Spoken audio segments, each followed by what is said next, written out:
Hello, this is the Bowmill 900-800. Let's take a look at the characteristics of this bowmill.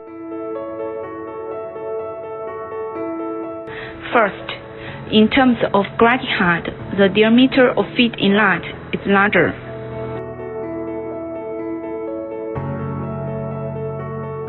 Second, the thickness of flange is thicker, which makes the whole structure more stable and not easy to deform.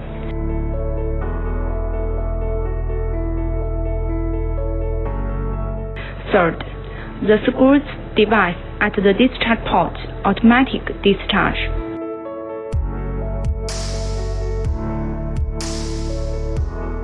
Fourth, a grinding head screen and the cover are arranged for discharging.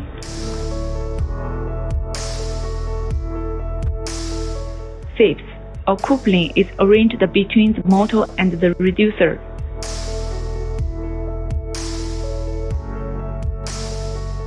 Sixth, it contains a complete gel cover to make production safer. You can see our production process. The thickness of the flange is much higher. The welding is also more solid and smooth. The polishing of parts is completed by us.